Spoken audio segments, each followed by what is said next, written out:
What would you do if standing up for what's right meant standing alone? If honoring a promise meant facing disrespect, intimidation, and injustice? In today's story, you'll meet Elijah Carter, a retired Marine who refused to back down, even when the entire town tried to silence him. What started as a simple tribute to his fallen brother quickly turned into a battle for respect, dignity, and justice. Stay with us until the end, because this isn't just a story. It's a powerful lesson on courage, unity, and the strength of standing together. Tell us in the comments where you're watching from today. And if this story moves you, hit the like button to support Elijah's stand. Don't forget to subscribe to Inspiring Stories Told for more powerful stories that remind us what it truly means to be brave.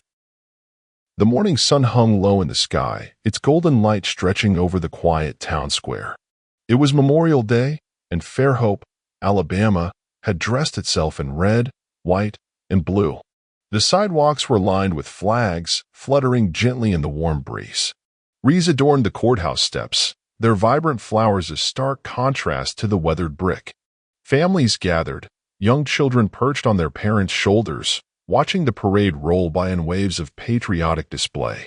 The brass band played a solemn rendition of the national anthem, the notes carrying through the air like an unspoken promise. But while the town celebrated, Elijah Carter stood alone. He was a tall, broad-shouldered black man in his late 50s, his presence commanding even in silence. Dressed immaculately in his Marine blues, his chest bore medals that spoke of courage, sacrifice, and resilience. His boots, polished to a mirror shine, stood firmly on the sun-scorched pavement. His left leg, once shattered in combat, bore a brace hidden beneath the crisp fabric of his uniform. Each step he took sent a dull ache crawling up his spine, but he refused to show weakness. Not today. Not on this day. He stood at attention, his right hand raised in a crisp salute, his gaze locked onto the towering flagpole at the center of the square. The stars and stripes swayed above him, a silent witness to the past he carried. His promise. Take care of them, Elijah. Malcolm's voice still echoed in his mind.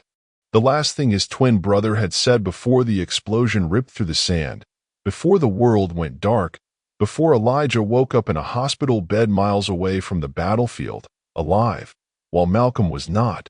His grip tightened into a fist at his side, then slowly released. This was his way of keeping that promise. Every year, no matter what, he stood in this exact spot, in this exact posture, for exactly 4 hours. A silent vigil for Malcolm. A reminder that he was not forgotten. That none of them were. The town knew him. They'd seen him do this every Memorial Day for over a decade. Some understood. Some respected it. But not all. Not everyone wanted the sight of a black Marine standing alone in their town square. At first, it was just a few hushed voices, murmurs carried by the wind. That old man's out here again. Can he let it go? He does this every year. We get it, he served. A group of teenage boys, dressed in their crisp polo shirts and khaki shorts, snickered near the coffee shop. One of them, barely out of high school, nudged his friend. Bet you he thinks he's some kind of hero, he muttered. Nah, the other boy scoffed, shaking his head. Just looking for attention. Why else would he dress like that? The comment burned, but Elijah remained still. He didn't need them to understand. This wasn't for them. An older woman, standing with her grandchild, sighed. It's admirable, but it's a bit much, don't you think? Others, however, stood in quiet reverence. Across the street, an elderly man removed his cap and held it over his heart. A young mother, holding her toddler in her arms, whispered something to her son, who stared wide-eyed at Elijah's rigid form. A middle-aged veteran, his own uniform long packed away, stood at a distance, giving a slow, respectful nod. But for every look of admiration, there were just as many of skepticism. Elijah could hear them all. Isn't there a parade he could be in? They already did the 21-gun salute. What more does he want? He doesn't even belong here. Came to town years ago, and now acts like he owns the square. The heat pressed against him like an invisible weight, beads of sweat forming at his temples. The unforgiving Alabama sun burned overhead, but he did not waver. This was bigger than him. This was for Malcolm, for every brother he had lost, for every soldier whose name had been etched into stone, remembered by some, forgotten by most. A few feet away, Ava Richardson adjusted the camera on her phone. She was young, maybe in her mid-20s, but there was something sharp about her. The way her dark brown eyes focused, the way her lips pressed into a determined line. She had come prepared, knowing exactly what she was capturing. Elijah Carter, a lone black Marine, saluting in silence while the town whispered around him. The caption on her live stream read, "A Marine stands alone in honor of his fallen brother. Some respect him, others don't. Watch what happens next." The numbers climbed quickly, dozens, then hundreds, then thousands tuning in. Comments flooded in, scrolling past in a blur. This is what real patriotism looks like. Why is no one standing with him? Respect to this man. For hours? That's dedication. But yet the town gives him a hard time for this. Who is he? Someone tell me his name. Ava bit her lip as she zoomed in, catching the sweat glistening on Elijah's forehead, the unwavering intensity in his eyes. She had seen the way people looked at him. She had heard the murmurs. And she knew exactly what would happen next. Because this wasn't just about a man standing alone in a town square. This was about who they thought deserved to stand there at all. Across the street, Sheriff Troy Parker leaned against his cruiser, arms folded over his chest. His gaze locked onto Elijah, his expression one of barely concealed disdain. Still out here. His voice was low, filled with annoyance. "Every damn year," muttered Officer Jake Simmons, standing beside him. Young, cocky, with a badge he liked just a little too much. "We gonna do something about it?" Simmons asked, his fingers tapping against his holster. Parker's lips curled into a slow, knowing smirk. "Not yet. Let him bake in the sun a little longer." They watched as the whispers grew, as the stares turned colder. The Marine still hadn't moved, but the town was shifting around him, and Parker knew exactly when to strike. The Alabama sun bore down on the town square, pressing its relentless heat onto the pavement. The scent of freshly cut grass mingled with the aroma of barbecue drifting from a nearby food stand, a stark contrast to the tension thickening in the air. Across the street, Sheriff Troy Parker leaned against his cruiser, arms crossed, a smirk playing on his lips as he watched Elijah Carter stand motionless and salute. "Time to shut this down," he muttered. Beside him, Officer Jake Simmons, young, cocky, and eager to prove himself, tapped his fingers against the butt of his holstered pistol. His blue uniform was crisp, but his demeanor was anything but professional. "You want me to handle it?" Simmons asked, his grin widening like a wolf eyeing an injured deer. Parker exhaled slowly, as if bored with the whole affair. "Go deal with him. He's had his moment." Simmons didn't need to be told twice. The deputy strolled across the pavement, each step deliberate, each movement designed to assert dominance. His boots crunched against the heated concrete as he closed the distance between himself and Elijah, the veteran still locked in his salute, his face unreadable behind the hardened years of discipline. The crowd hushed. Even those who had been murmuring before, those who found Elijah's tribute excessive, suddenly felt the shift in energy. Ava Richardson adjusted the angle of her live stream, her hands trembling slightly as she whispered into the mic. "This is happening, right now. Look at this. Look at the way he walks up to him, like he owns this space." Simmons stopped just inches from Elijah, his tall frame looming over the Marine. "All right, old man," he said, voice dripping with condescension. "We get it. You served. But we're done with this little show. Time to move along." Elijah didn't flinch, didn't lower his hand, didn't even acknowledge Simmons' presence. The deputy's smirk faltered. His fingers flexed, itching to provoke a response. "Did you hear me?" Simmons pressed, his voice turning sharper, nastier. "I said," his hand clamped onto Elijah's shoulder. The reaction from the crowd was immediate. Gasps rippled through them. A woman murmured, "Oh no." An older man, likely a veteran himself, took a step forward, his jaw tightening. But Elijah? He did not move. Simmons squeezed harder, but the Marine's posture remained solid. "What's the matter, huh?" Simmons taunted, his grip tightening. "Too old to hear? Or do you just think you don't have to listen?" Elijah's silence spoke louder than any words ever could. Simmons' frustration flared into anger. He shoved against Elijah's chest, just enough to knock him off balance. But Elijah did not stumble. He did not yield. He had stood through gunfire. He had endured the screams of the battlefield. He had held his brother's dying body in his arms. A shove from a boy in a uniform meant nothing. The crowd was no longer just watching. They were reacting. "Leave him alone," a woman yelled from the back. "You can't do that," another voice snapped. Ava's live stream chat exploded. "That's assault. He's a Marine. Have some respect.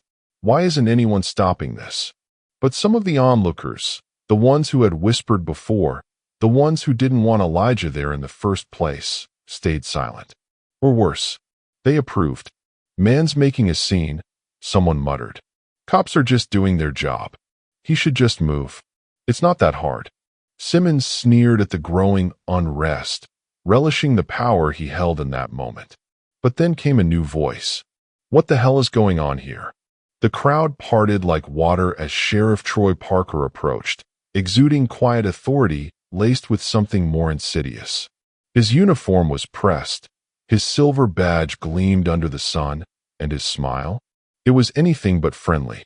He looked Elijah up and down, shaking his head as if the whole situation was just one big inconvenience. "Carter," he said, voice smooth, casual. "You're making people uncomfortable."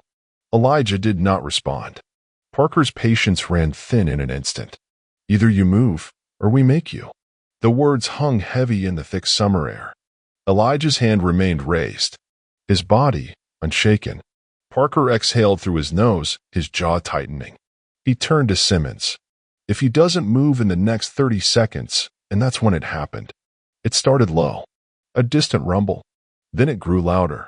The unmistakable sound of motorcycles. Engines growled like caged beasts, their power shaking the pavement before they even appeared. The crowd froze, heads whipping in the direction of the approaching thunder. And then they arrived. The first thing people noticed was the sheer number of them.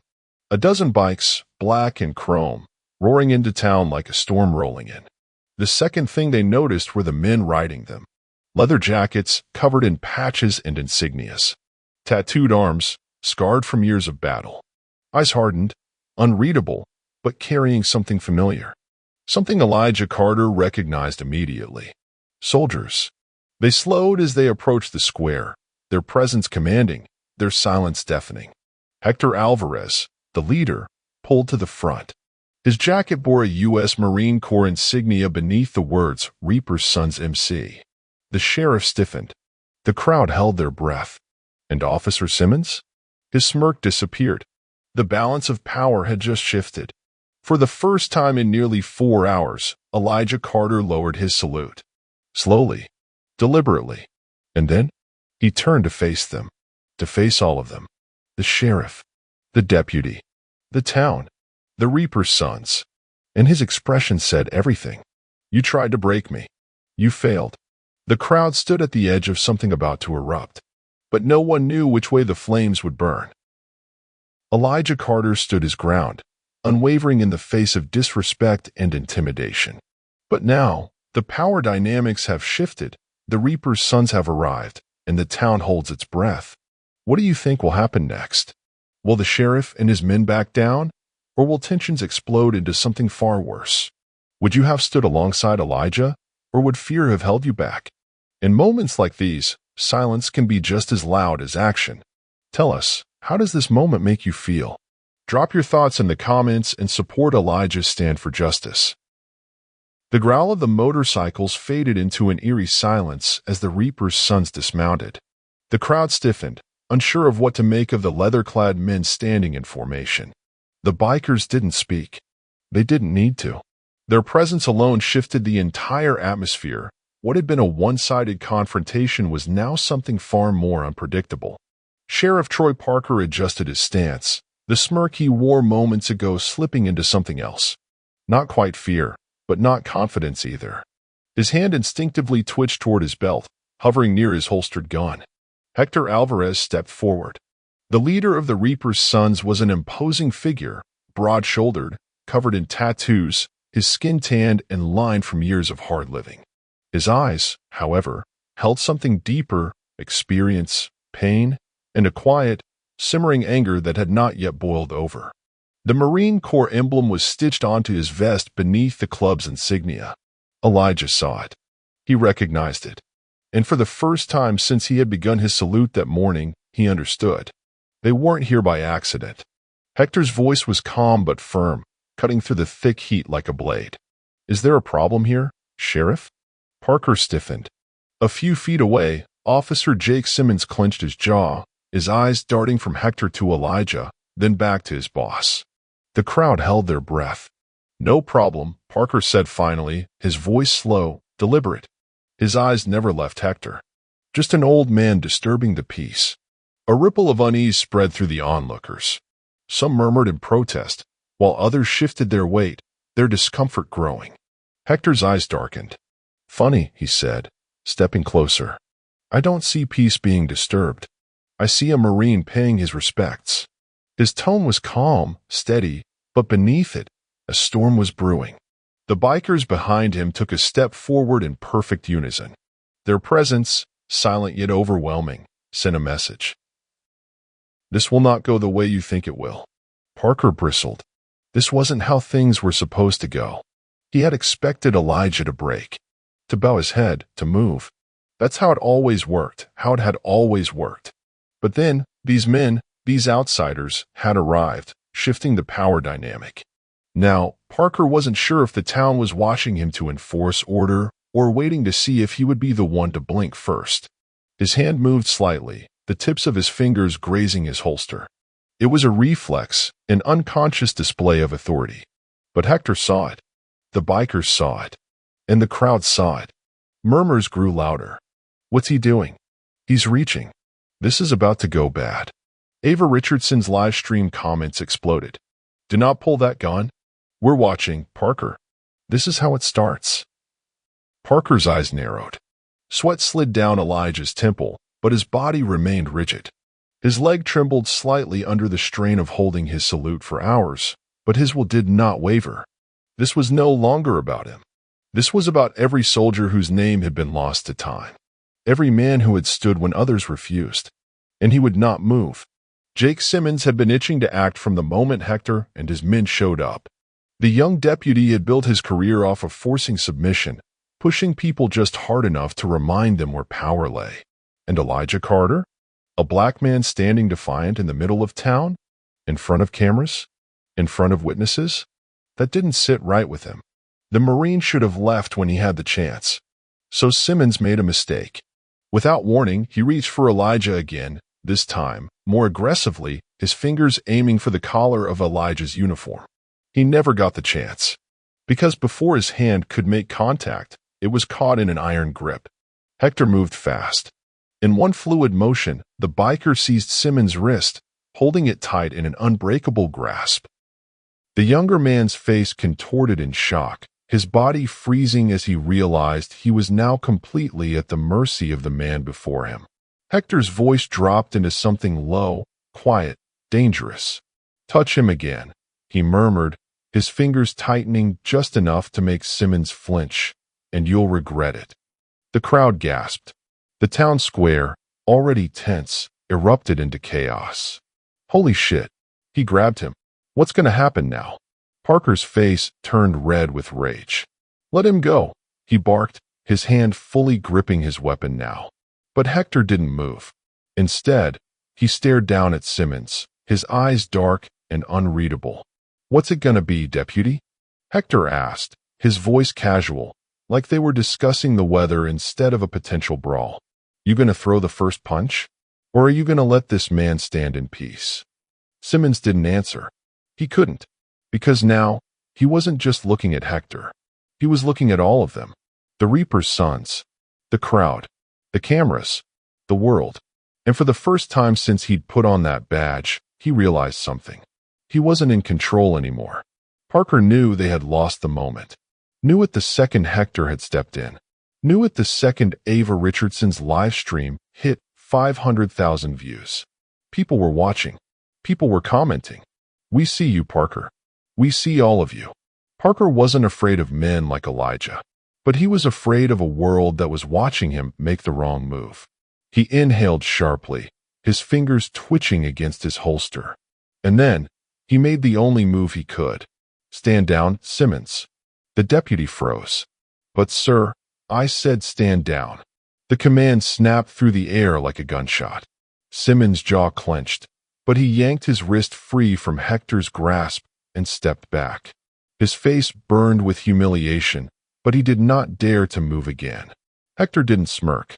He didn't gloat. He simply watched, waiting. Parker's gaze flickered to Elijah, still standing tall, still unbroken. The sheriff exhaled through his nose. "Fine," he muttered. "You want to stand here all day? Have at it." Then, without another word, he turned and walked away. The crowd remained frozen for a moment, unsure of what they had just witnessed. Then, the applause began. It started small, a single clap, then another, and then a thunderous wave of sound rolled through the town square. People cheered. People wept. Elijah finally lowered his salute. His arms ached. His body screamed. But he had done it. He had won.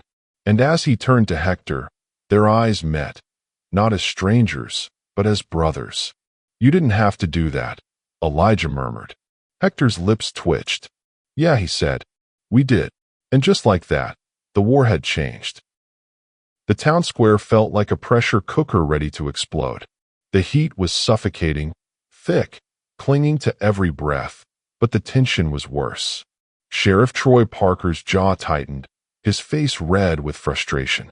He had just been humiliated, forced to stand down in front of his own town, his own people. The Reaper's sons were still there, standing like sentinels in their unshakable formation. They weren't leaving. Neither was Elijah Carter. And that was unacceptable. Parker's voice sliced through the heavy silence. "I'm done with this," he growled. His eyes darted to Hector, his hands clenching into fists. "You and your little circus? Get the hell out of my town." Hector, calm as ever, tilted his head slightly, studying the sheriff like he was a problem that needed solving. "Not your town," he said, voice even. "Not today." That was all it took. Parker snapped. "You think you can just roll in here and challenge me?" he spat. He turned to the bikers, his voice rising. "All of you, get your bikes and get the hell out before I start arresting people." The bikers didn't move. Neither did Elijah. The crowd stirred, whispers of uncertainty, fear, and something else. A change in the air. Sheriff Parker felt it, and he panicked. His hand went to the radio clipped to his shoulder. "Unit 4, I need immediate backup at the square," he barked. The response was immediate. "Copy that, Sheriff." En route. A low, distant siren wailed through the thick air. A second squad car. And this time, Parker wasn't just issuing threats. Within seconds, the black and white police cruiser screeched onto the pavement, sirens screaming before abruptly cutting off. 2 more officers stepped out. This was no longer a warning. This was force. The energy shifted again. The crowd murmured uneasily, eyes darting between the cops, the bikers, and Elijah still standing there, unmoving, unbroken. "This has gone on long enough," one of the officers barked. His name tag read Barnes, a stocky, square-jawed cop whose presence only made Parker stand a little taller. "Sir, we're asking you nicely, step away," the second officer, Holloway, said in a practiced, almost bored tone. "No need to make this worse." Ava's livestream count hit 50,000, then 75,000, then 100,000. The world was watching. Elijah could feel the weight pressing down on him. Not just the heat, not just the hours he had stood there in unwavering silence. It was the weight of everything, of the whispers in this town, of the disrespect disguised as concern, of the way black men like him had been told their presence was a disruption. His leg trembled beneath him. His brace dug into his skin, a cruel reminder of the war he had fought, the war he had survived. And now here he was, fighting again. Then something changed. A shift. A moment so small yet so powerful that it cut through the noise, the hostility, and the heat. A little black boy, no older than 8, slipped through the crowd. His small hands clutched a tiny American flag. The crowd gasped as he stepped right up to Elijah's side, his big brown eyes wide with both fear and something else. "Aw, he's a hero," the boy said, his voice barely above a whisper. And just like that, everything stopped. The crowd fell silent. Even Parker hesitated. The child looked up at Elijah, his flag trembling slightly in his grasp. The kind of innocence that still believed in honor, in respect, in sacrifice. And in that moment, the crowd turned. Someone started clapping. Then another. Then another. The tide was shifting. The power Parker thought he had was slipping. He saw it. He felt it. And he was losing control. Parker's rage boiled over. No. No. This wasn't how it was supposed to go. This town, it was his. People, they listened to him. Authority, he owned it. And yet, here he was, being defied. By a Marine who wouldn't move. By a biker gang that wasn't afraid. By a crowd that no longer feared him. His pride screamed for action. So he lashed out. He grabbed Elijah Carter by the collar of his uniform. Gasps ripped through the crowd. Elijah's body jolted slightly from the force, but his eyes never wavered. He had endured worse. But Hector? Hector had seen enough. He moved fast. Before Parker could even process what happened, a single fist cut through the thick air, landing squarely against Parker's jaw. The sheriff stumbled backward, his hat flying off as he nearly hit the ground. The crowd exploded. Some screamed. Some cheered. Ava's live stream surged past 200,000 viewers. Holy shit, did you see that? The sheriff just got rocked. Parker's hand flew to his jaw, his face a mask of pure shock. Hector didn't move, didn't flinch, didn't regret it. He simply stood there, unshaken. That one was for him, Hector said, nodding toward Elijah. Now back the hell off. Parker was furious. But more than that, he was afraid. Not of the pain in his jaw. Not of Hector, but of what had just happened. He had lost. Not just the fight. Not just the argument. He had lost his town. Because now, they had seen him for who he really was. The police officers who had come as backup froze. They had their hands near their holsters, but they weren't stupid. They weren't about to start a war. Because the crowd had shifted. Because the world was watching. Because Elijah Carter still stood tall. Parker's chest heaved, his pride shattered in front of the entire town. He wiped at the blood on his lip, his eyes dark with something dangerous. This wasn't over. Not yet. He turned to Simmons, his voice low, furious. "We'll handle this later." Then, without another word, he stormed off. The officers followed.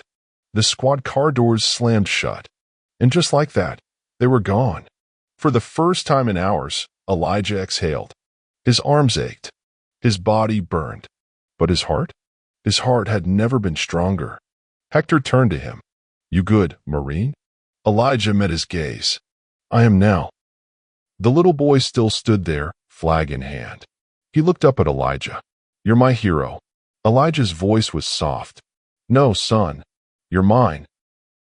The air in the town square felt electric, charged with something far greater than tension. It was change, unfolding in real time.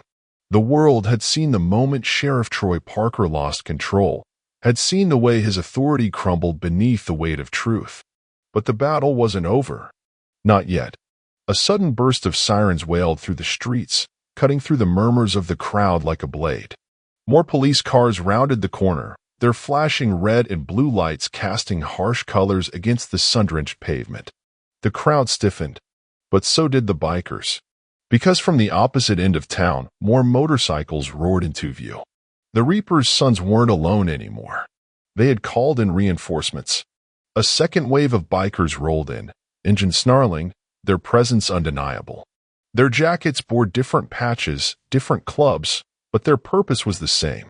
They weren't here to start a fight. They were here to stand. For Elijah. For every soldier who had been forgotten. For every man who had been told his presence was a disruption. For every sacrifice that had been dishonored. The police chief stepped out of the newest squad car, his eyes scanning the chaos before him. He was an older man, his salt and pepper hair cut short, his uniform crisp. His gaze landed on Parker, disheveled, humiliated, his lips swollen from Hector's punch. Then he turned to Elijah, still standing, still in full salute. And the world was still watching.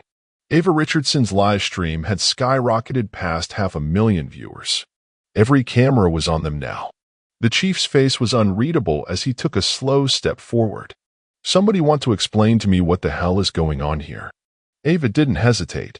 She turned her camera straight toward the chief, her voice ringing out loud, clear, and unafraid. "The world is watching, sir. You arrest this man?" She pointed at Elijah, her eyes burning with conviction. "And you'll be making the biggest mistake of your life." The crowd stirred, their murmurs growing louder. "She's right," someone called. "That man's a veteran." They tried to force him to leave. On Memorial Day, the chief's expression hardened. He turned back to Parker. "Tell me this isn't true." Parker said nothing. The chief's jaw clenched. "Damn it, Troy," he muttered, rubbing a hand over his face. Then, in a voice as cold as steel, he said, "You just attacked a veteran. On Memorial Day." Silence. "Then you're done." The handcuffs came out. Parker's face flushed red, his hands clenching into fists, but there was nothing left to fight. His authority? Gone. His power? Stripped. Officer Jake Simmons stepped back in disbelief. "Sir, you too, Simmons," the chief snapped. Simmons paled. "But now." The click of handcuffs locking into place was met with cheers. The town erupted. People clapped, whistled, some even wept. Justice had been served. The moment the handcuffs snapped shut, Elijah finally lowered his salute. His arm ached, his body screamed in protest, but his heart? His heart soared. He had won. Not for himself. For Malcolm. For every brother who had never made it home. Hector stepped forward first. He stood tall, his eyes locked on Elijah's. And then, in a movement as powerful as it was unspoken, he raised his hand in salute. One by one, the bikers followed. Then the crowd. Then the police officers who remained. Even the chief. Elijah took it all in. The faces. The unity. And then his gaze lowered to the boy still holding the flag. The child looked up at him, eyes wide with admiration. Elijah knelt down, his joints protesting, but his voice steady. "This is why we stand," he said, his hand resting on the boy's shoulder.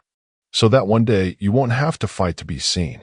The final shot of Ava's live stream captured it all, the town standing together.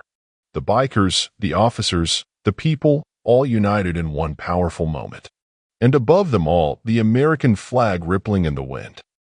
No longer a symbol of division, but of resilience, of honor, of a nation finally paying attention. Elijah Carter didn't stand in that town square for recognition. He didn't hold his salute for admiration or applause. He stood because some sacrifices can never be repaid, only honored. He stood because his brother gave everything, and as long as Elijah had breath in his body, that memory would not be erased, ignored, or buried beneath the weight of convenience. But more than that, Elijah stood for every man and woman who had ever been told they were too much, too loud, too present. How many times have you been in a situation where you saw injustice but hesitated? How many times have you thought, someone else will speak up? Elijah Carter didn't have that luxury. He stood alone until people saw the truth. And when they did, they chose to stand with him. That's the lesson we take away from today. Courage starts with one person, but it spreads when others are willing to stand beside them. If we want to see change, we cannot wait for permission. We cannot wait for the perfect moment, the perfect leader, or the perfect opportunity. We must be willing to be uncomfortable, to push forward even when others tell us to stop. But standing alone takes strength. And strength is not about power or dominance. It's about integrity, resilience, and refusing to yield when you know something is right. Elijah didn't fight with words. He didn't lash out. He simply stood. And in the end, his actions spoke louder than any argument ever could. That's the power of quiet resistance. That's the power of knowing your worth.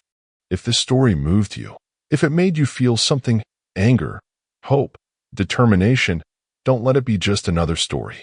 Let it be a reminder that we all have the power to stand. Whether it's in our communities, in our workplaces, or even in our own families, we can be the ones who refuse to move. And remember, Elijah wasn't alone in the end. The people who at first ignored him, the ones who whispered behind his back, the ones who thought his presence was disruptive, they changed. Not because they were forced to, but because they witnessed the truth and could no longer deny it. That's how movements begin. That's how change happens. It starts with one, but it takes all of us. If you believe in what Elijah stood for, if you believe in honoring sacrifice, in standing up for what's right, in choosing courage over comfort, show your support. Like this video to stand with Elijah. Comment below. Tell us what this moment meant to you. Share this story. Let others see what true resilience looks like. And most importantly, subscribe to the channel. Because stories like this deserve to be told. This isn't just about one man standing in a town square. This is about all of us. About the moments we choose to act, the moments we choose to be brave, and the moments we decide that silence is no longer an option. So the next time you see someone standing alone, will you stand with them?